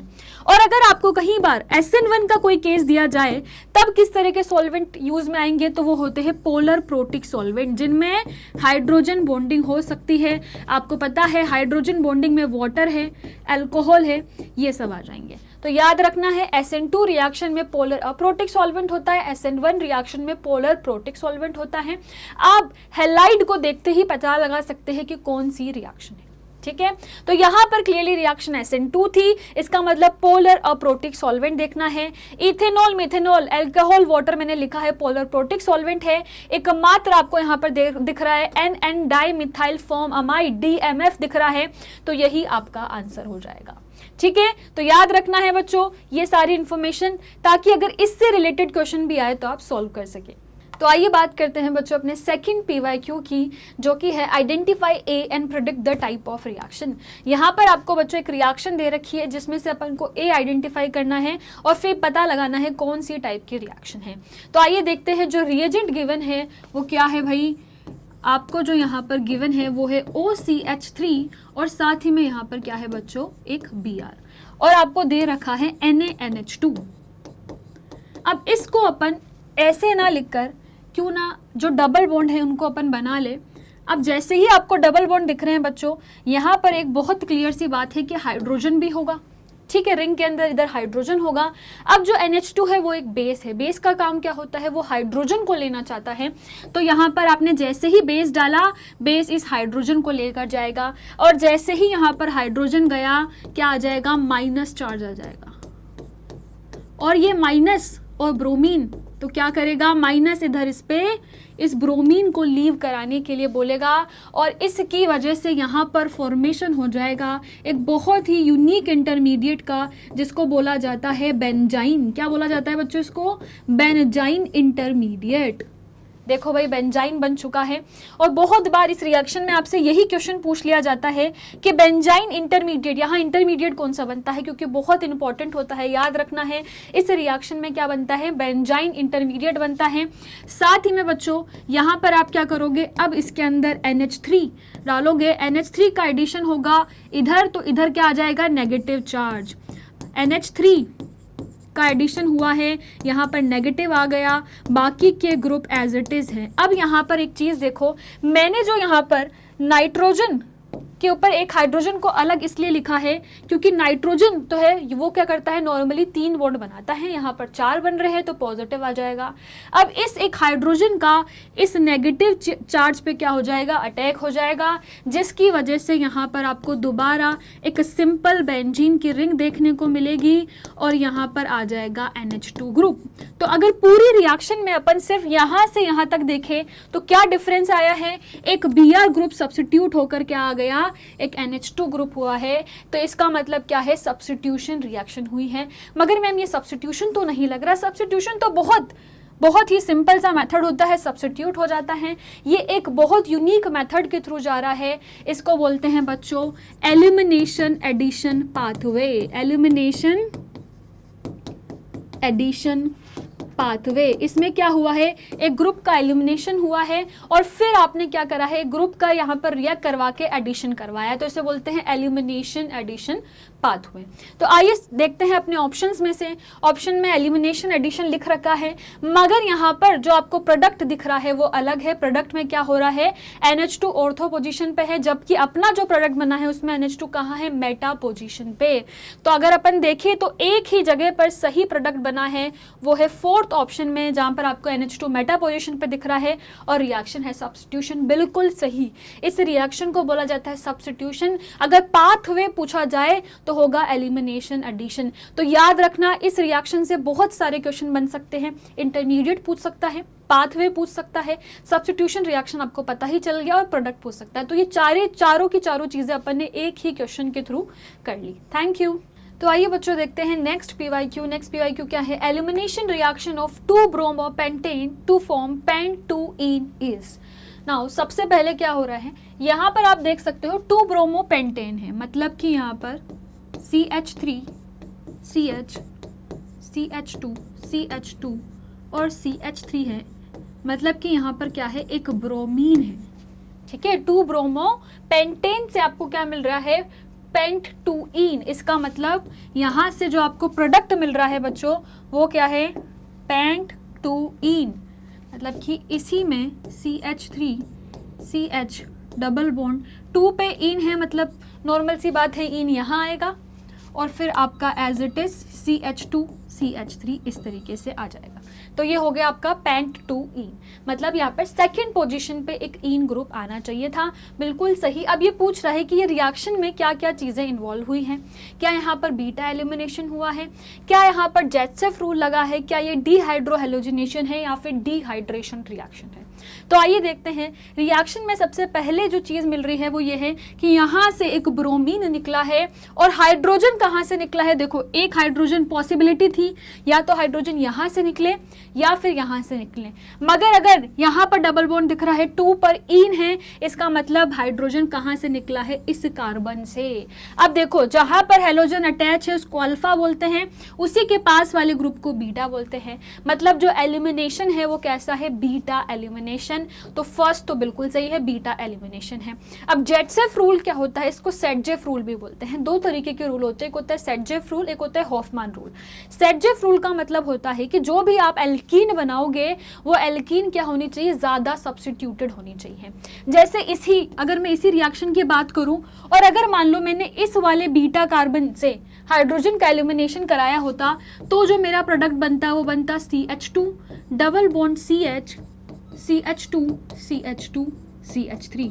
अब अगर मैं आपसे पूछूं इस एल्कीन में और इस एल्कीन में क्या डिफरेंशिएशन है, तो एक बहुत क्लियर सा डिफरेंशिएशन है, वो ये है कि इस एल्कीन को अगर आप देखोगे तो इसके आसपास आपको CH3 ग्रुप दिख रहे हैं, मतलब ये सब्स्टिट्यूटेड एल्कीन है। अगर इस एल्कीन की बात करोगे तो यहाँ पर सिर्फ एक ही तरफ ग्रुप है, दूसरी तरफ हाइड्रोजन है, मतलब ये लेस सब्स्टिट्यूटेड ग्रुप है। तो जेटसेफ या फिर सेटजेफ रूल क्या होता है, जब आपकी जो एल्कीन बन रही है वो मोस्ट सब्स्टिट्यूटेड एल्कीन है।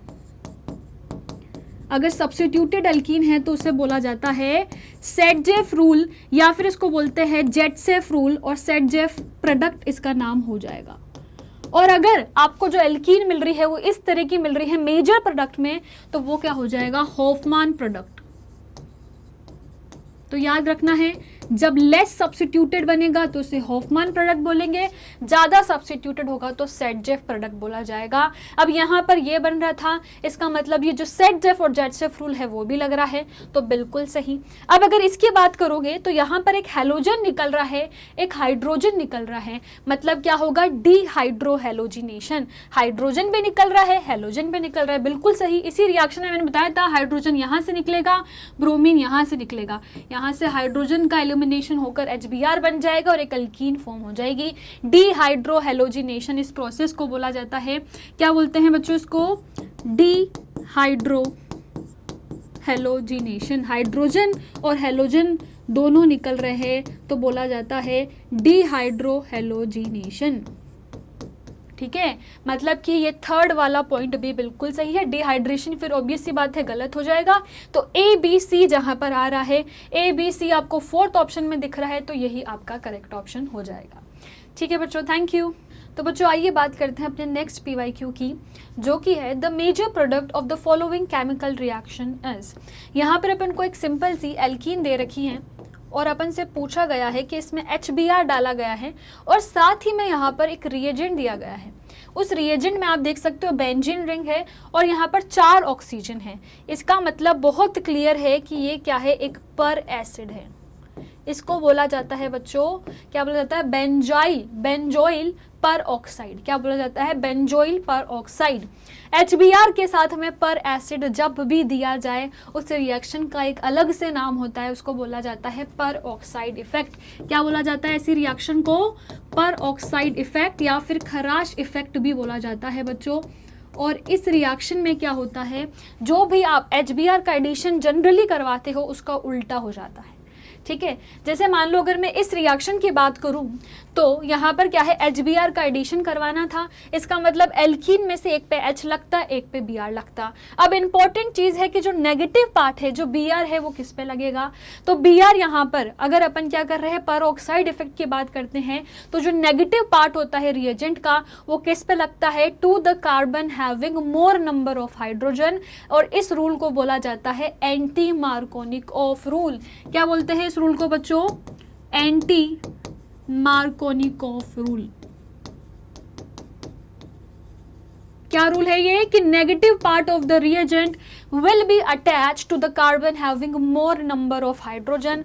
यहाँ पर आप एल्कीन में से देखोगे दोनों कार्बन में से किसके पास ज्यादा हाइड्रोजन है, क्लियर सी बात है, हाइड्रोजन कौन से, इस वाले लास्ट वाले कार्बन के पास है। तो जो अपना प्रोडक्ट बनेगा वो बनेगा यहाँ पर ये CH3 है, दोनों एज इट इज आ जाएंगे, साथ ही में यहाँ पर CH और यहाँ पर क्या लग जाएगा बच्चों, इधर CH2 लग जाएगा, यहाँ पर CH और Br लग जाएगा। मतलब क्लियरली सी बात देख सकते हो, नेगेटिव पार्ट का अटैक कहाँ हुआ है, carbon having more number of hydrogen. इसी रूल को बोला जाता है एंटी मार्कोनिकॉफ रूल। जब जो नेगेटिव पार्ट है वो कहाँ अटैक होगा, उसका अटैक होगा carbon having more number of hydrogen. अब यहाँ पर एक दिक्कत है कि मैम यहाँ पर तो परऑक्साइड दे रखा था, अगर परऑक्साइड नहीं दे रखा हो तो क्या प्रोडक्ट बनेगा। तो आइए भाई उसकी भी बात कर लेते हैं कि अगर इन केस आपको परऑक्साइड नहीं दे रखा हो तब आपका क्या रिएक्शन में चेंजेस हो सकते हैं। अगर सिर्फ HBr दे रखा है और आपका जो रिएजेंट है वो ये है, तब जो रूल लगेगा उसे बोलते हैं मार्कोनिक ऑफ रूल। मगर एक चीज़ मैं पहले ही बता देती हूँ, मार्कोनिक ऑफ रूल बहुत बार गलत तरीके से आंसर भी दे देता है। इसीलिए अगर जब भी आपको सिर्फ HBr दे रखा हो, कोई भी एक्स्ट्रा चीज़ नहीं है परऑक्साइड वगैरह, तो आपको क्या करना है बच्चों, वहाँ पर कार्बोकैटायन की स्टेबिलिटी से आंसर देना है। जैसे अगर आप इस रिएक्शन की बात करें तो अगर मुझे इन दोनों में एक पॉजिटिव एक नेगेटिव बताना है तो पॉजिटिव कहां पर बनना चाहिए, जहां पर पॉजिटिव ज्यादा स्टेबलाइज्ड हो। और पॉजिटिव अगर यहां पर एक R ग्रुप है जिसका प्लस I इफेक्ट लग सकता है तो नॉर्मल सी बात है पॉजिटिव यहां ज्यादा स्टेबलाइज्ड होगा। और अगर पॉजिटिव यहां ज्यादा स्टेबलाइज है तो जो हाइड्रोजन है ये माइनस होता है, सॉरी ये प्लस होता है, ये माइनस होता है, तो जो प्लस पार्ट है वो कहाँ जाएगा, माइनस पे जाएगा। इसका मतलब यहाँ जो रिएक्शन से आपको प्रोडक्ट मिलेगा वो होगा CH3CH CH3, ये जो कार्बन है इस पे तो क्या आ जाएगा बच्चों, इधर बन जाएगा कार्बोकैटायन और इधर आ जाएगा आपका हाइड्रोजन, CH3 आ चुका है। अब यहाँ पर एक इंपॉर्टेंट चीज है कि अब कार्बोकैटायन बनने के बाद अगर रीअरेंजमेंट पॉसिबल हो सकता है तो आपको रीअरेंजमेंट करवाना है। मतलब जैसे अगर आप इस कार्बन को देखो तो ये कैसा कार्बन है, एक सेकेंडरी कार्बन है, जबकि अगर आप इस कार्बन को देखो तो ये कैसा कार्बन है, एक टर्शरी कार्बन है। इसका मतलब यहाँ पर रीअरेंजमेंट पॉसिबल है। कार्बोकैटायन की स्टेबिलिटी में अपन पढ़ते हैं टर्शरी सबसे पहले होता है, फिर सेकेंडरी, फिर 1 डिग्री कार्बोकैटायन। मतलब अगर टर्शरी बन सकता है तो पहले टर्शरी बनाओगे।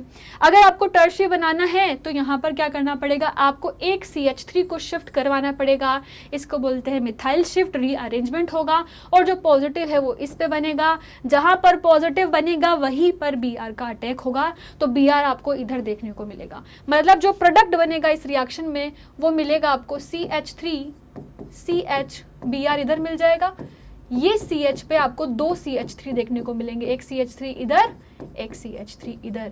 तो अगर आप मार्कोनिकॉफ रूल के थ्रू करते तो आप क्या करते, क्लियरली इस कार्बन पे आप Br लगा देते, जो कि एक गलत आंसर होता। इसलिए मैंने बोला था मार्कोनिकॉफ रूल से हमेशा नहीं जाना है, हमेशा जो आंसर देना है वो किससे देना है, कार्बोकैटायन की स्टेबिलिटी से।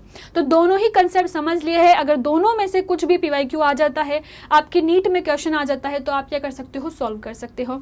यहाँ से अगर अपन इसका आंसर चेक करेंगे तो लास्ट वाले कार्बन पे Br होना चाहिए, जो कि सिर्फ एक ही जगह पे दिख रहा है, 4th ऑप्शन में यहाँ पर Br लास्ट वाले कार्बन पे दिख रहा है, तो क्लियरली आंसर वही हो जाएगा। Thank you. तो बच्चों आइए बात करते हैं अपने नेक्स्ट PYQ की, जो कि है which of the following is suitable to synthesize chlorobenzene. Now the options are, first option में अपन को दे रखा है फिनोल। सबसे पहले तो जो अपन को बनाना है वो है क्लोरोबेंजीन, ठीक है, ये अपन को बनाना है, ठीक है। अब यहाँ पर दे रखा है फिनोल, फिर Na2HCl और CuCl। अब अगर अपन देखें तो ये चीज़ तो सुनी सुनी लग रही है, मगर एक चीज़ गलत दे दी यहाँ पर। एनिलीन अगर दिया हुआ होता बच्चों, तो जब अपन एनिलीन के अंदर Na2 और HCl डालते हैं तो यहाँ पर आपको मिलता है N2Cl, जो कि होता है एक डाइजोनियम सॉल्ट।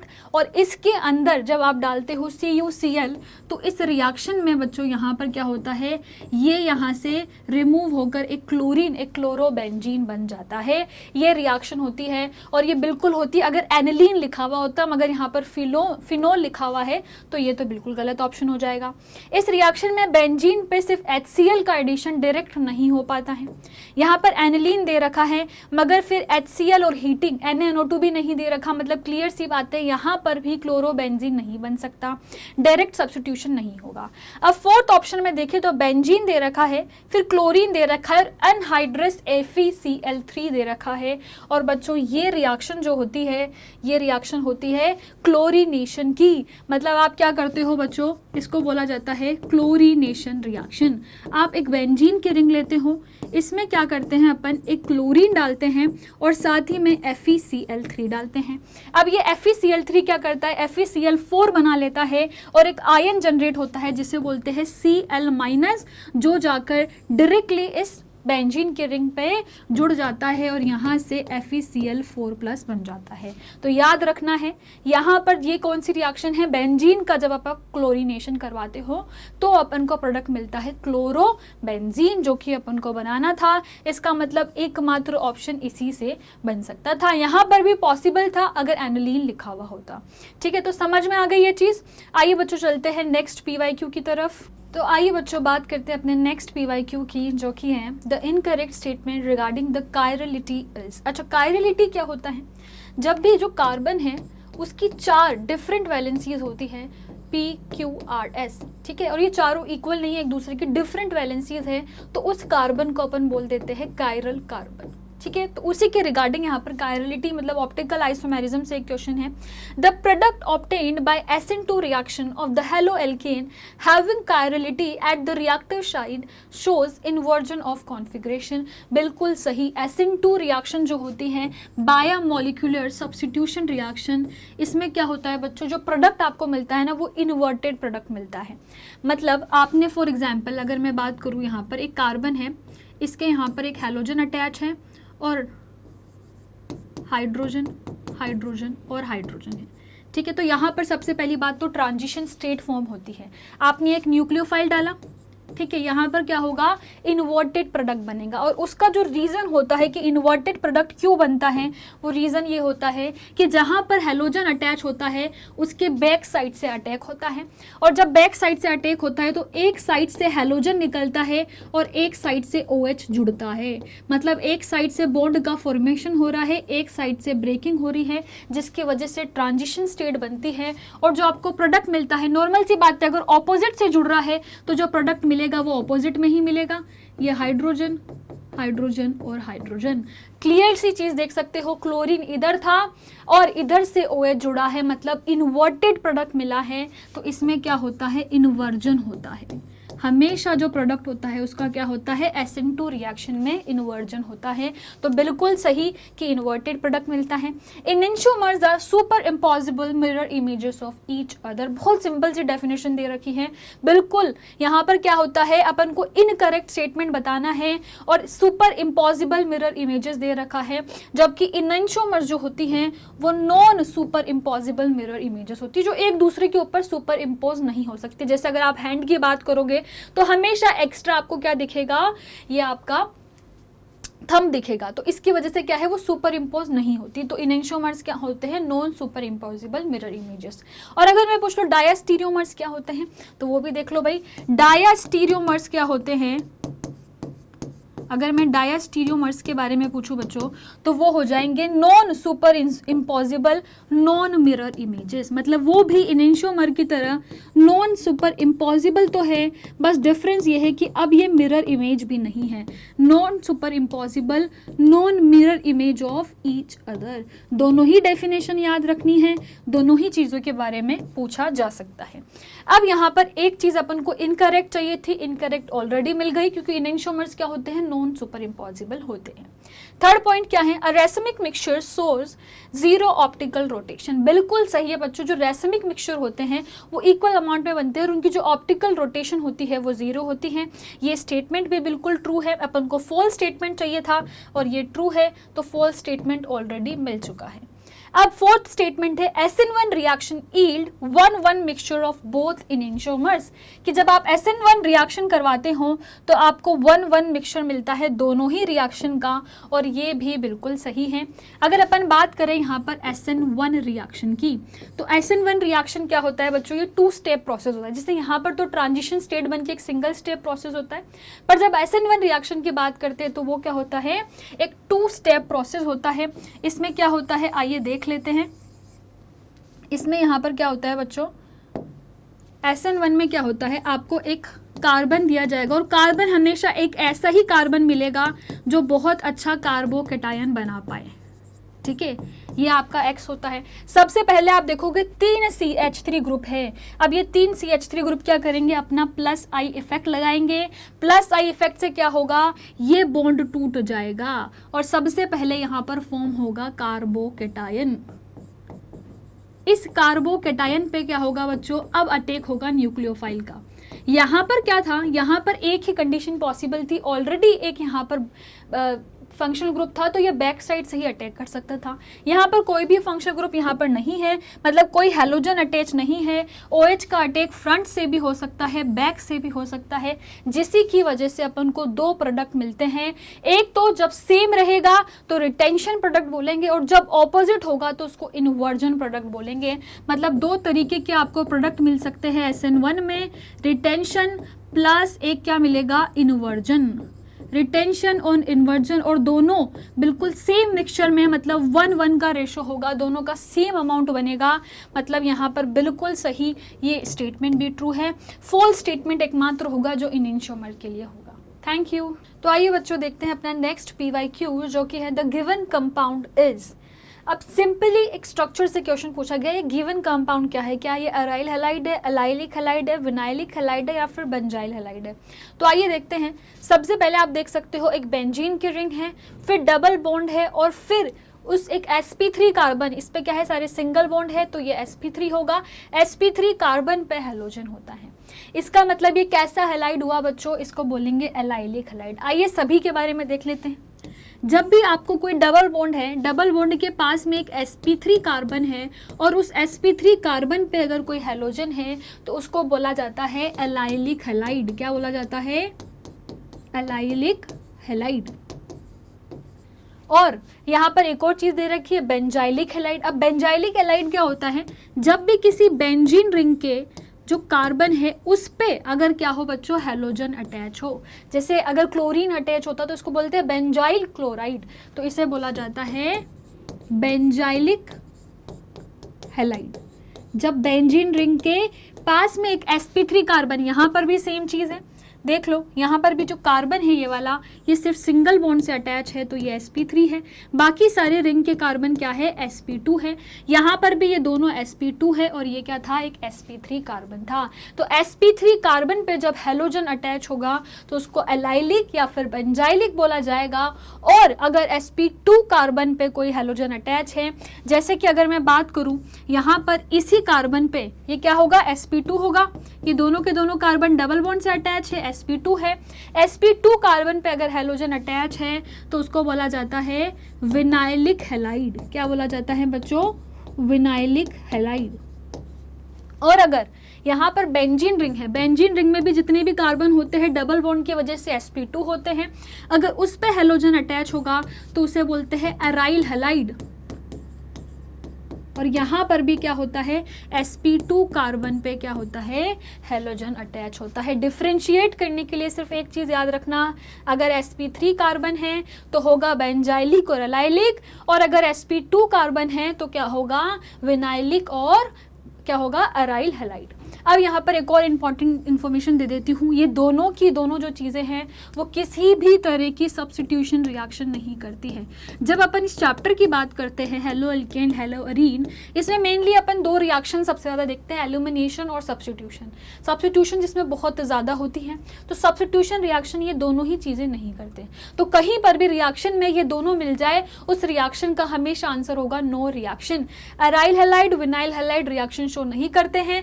रीज़न होगा क्योंकि इसमें यहाँ पर क्या होता है? हेलोजन के पास होते हैं लोन पेयर, जिसकी वजह से रेजोनेंस होगा और इसके पास भी पार्शियल डबल बॉन्ड कैरेक्टर होगा, इसके बाद भी पार्शियल डबल बॉन्ड कैरेक्टर होगा, जिसकी वजह से रिएक्शन इस पे पॉसिबल नहीं हो पाएगी, किसी भी तरह का सब्स्टिट्यूशन पॉसिबल नहीं हो पाएगा क्योंकि ये रेजोनेंस स्टेबलाइज्ड है। तो ये चीज़ भी ध्यान रखनी है। और यहाँ से अपन देख सकते हैं डबल बॉन्ड के पास में sp3 कार्बन है जिस पे हेलोजन अटैच है, आंसर हो जाएगा एलाइलिक हैलाइड। बहुत सारे बच्चे बेंजीन की रिंग देख के इसको बेंजाइलिक कर देंगे, नहीं, देखो यहाँ पर पहले डबल बॉन्ड भी आ रहा है, उसके बाद में sp3 कार्बन है, फिर हेलोजन है, तो एलाइलिक हैलाइड ही इसका करेक्ट आंसर होगा। Thank you. तो बच्चों आइए बात करते हैं अपने नेक्स्ट PYQ की, जो कि है the compound that will undergo SN1 reaction with the fastest rate is. यहाँ पर अपन SN1 रिएक्शन की रेट की बात कर रहे हैं, तो आइए देखते हैं SN1 के बारे में थोड़ी सी बात कर लेते हैं। ये होता है यूनिमोलिकुलर सब्स्टिट्यूशन रिएक्शन। अगर इसकी रेट देखें बच्चों तो मैं इसका जो रेट इक्वेशन है वो लिख देती हूँ। रेट का जो बच्चों इसका इक्वेशन है वो डिपेंड करता है SN1 का, यहाँ पर के आ जाएगा, और ये डिपेंड करेगा किस पे? सिर्फ अल्काइल हैलाइड पे। और ऐसा क्यों होता है? क्योंकि इस रिएक्शन में दो स्टेप होती है, एक बार कार्बोकैटायन का बनना होता है और फिर अटैक होता है न्यूक्लियोफाइल का। तो जो कार्बोकैटायन बन रहा है वही स्लोएस्ट स्टेप होता है और रेट डिटरमाइनिंग स्टेप होता है, जिसकी वजह से रेट सिर्फ एक चीज़ पर डिपेंड करती है, वो है alkyl halide, and hence given the name SN1 unimolecular substitution reaction. Unimolecular for rate एक ही चीज पे डिपेंड कर रही है। ठीक है, अब अगर यहाँ पर आप देखोगे तो सबसे पहली चीज क्या है यहाँ पर? अब अगर इसकी रेट की बात करें तो जो यहाँ पर होता है कार्बोकैटायन बनता है, तो टर्शरी कार्बोकैटायन सबसे ज्यादा स्टेबल होता है, फिर सेकेंडरी, फिर प्राइमरी। मगर इन दोनों टर्शरी से भी ज्यादा स्टेबल एक होता है, वो क्या होते हैं बच्चों? एलाइलिक या फिर बेंजाइलिक कार्बोकैटायन। एलाइलिक कार्बोकैटायन या फिर बेंजाइलिक कार्बोकैटायन बहुत ज़्यादा स्टेबल होते हैं क्योंकि दोनों में ही रेजोनेंस होता है और बहुत ज़्यादा स्टेबलाइज्ड हो जाते हैं।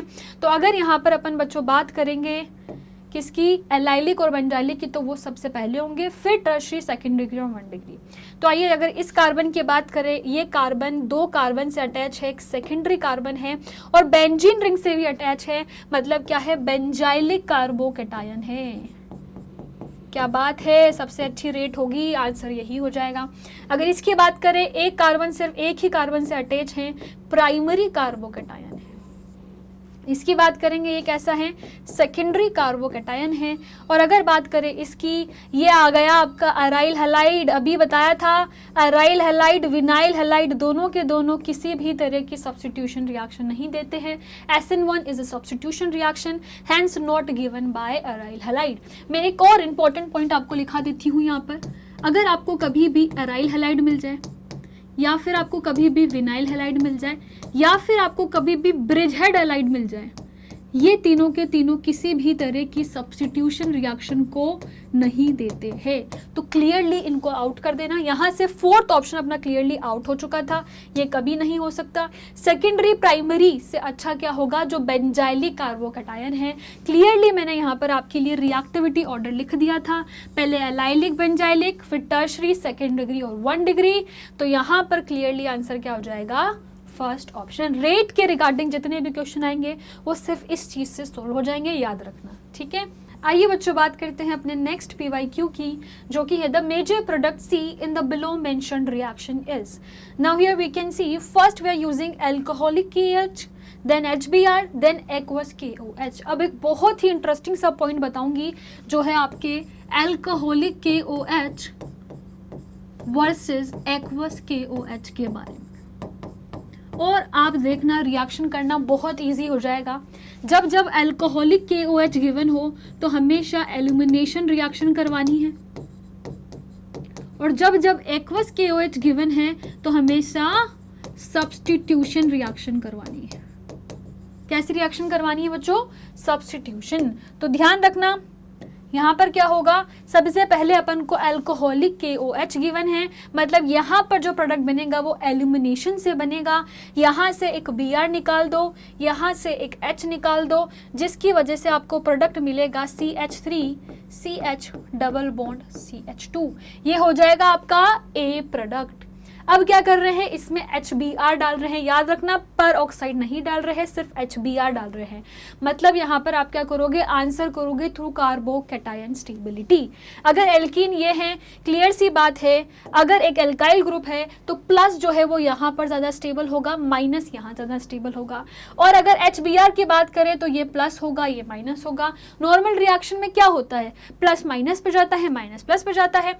ये प्लस पे चला गया यहाँ पर माइनस पे, जिसकी वजह से यहाँ पर एक कार्बोकैटायन बन जाएगा, और फिर जो ये Br है वो चला जाएगा यहाँ पर पे। तो जो आपका B प्रोडक्ट बनेगा वो बनेगा CH3 CH Br, और फिर क्या बन जाएगा CH3। ये मिल जाएगा आपको बच्चों प्रोडक्ट। इसके बाद क्या करना है, अब आपको यहाँ पर इस पे एक्वस KOH डालना है। अभी मैंने बताया है एक्वस KOH क्या करता है, सब्स्टिट्यूशन करता है। ब्रोमीन दे रखा है, सब्स्टिट्यूट होकर KOH मतलब कि OH आ जाएगा और अल्कोहल का फॉर्मेशन हो जाएगा। यहाँ से मिल जाएगा आपको अल्कोहल। अब इस अल्कोहल की नेमिंग करनी है, क्योंकि आप देखेंगे यहाँ पर IUPAC नेम दे रखा है। तो आपको 3 कार्बन दे रखे हैं, मतलब हो जाएगा प्रोप। फंक्शनल ग्रुप क्या है, अल्कोहल, तो हो जाएगा प्रोपेन टू ऑल। 2 पे क्या है, अल्कोहल फंक्शन ग्रुप है, propane two ol. Propane two ol is given in option number 2, so that will be our correct option. अब जो चीज़ याद रखनी है वो क्या है, अल्कोहलिक और एक्वस वाली चीज़। इसके अलावा आपको क्या ध्यान रखना है बच्चों, कि जब भी आप HBr का एडिशन करा रहे हैं तो वो क्या करवाना है, अगर पेरोक्साइड दे रखा है तो एंटी मार्कोनिकॉफ रूल, और अगर सिर्फ HBr दे रखा है, कोई पेरोक्साइड गिवन नहीं है, तो कार्बोकैटायन स्टेबिलिटी से आंसर देना है। अपन को पता था कार्बोकैटायन इधर बन सकता है, इससे ज़्यादा कहीं रीअरेंजमेंट पॉसिबल नहीं है, तो यहीं पर क्लियरली क्या आ जाएगा, ब्रोमीन आ जाएगा। इसी रूल को मार्कोनिकॉफ रूल भी बोला जाता है। Thank you. तो बच्चों आइए बात करते हैं अपने नेक्स्ट PYQ की, जो कि है the following reaction method is. Now here we can see, यहाँ पर क्या कर रहा है बच्चों, सबसे पहले एक CH3 ले लिया, X2 ले लिया, Fe और डार्क में रिएक्शन करवाई है। आपको क्या मिल रहे हैं, 2 प्रोडक्ट मिल रहे हैं, ऑर्थो सब्स्टिट्यूटेड, और एक मिल रहा है आपको पैरा सब्स्टिट्यूटेड। दो तरह के प्रोडक्ट मिल रहे हैं। Is not suitable for the preparation of the corresponding haloarene product due to the high reactivity of halogen when. अब ये जो रिएक्शन है इसको एक आपका जो प्रोडक्ट है वो नहीं देता, उनमें से कौन सा हेलोजन है जो आपका ये वाली रिएक्शन कभी नहीं देगा। अब यहाँ पर आपको फ्लोरीन, आयोडीन, क्लोरीन और ब्रोमीन दे रखा है, पता लगाना है।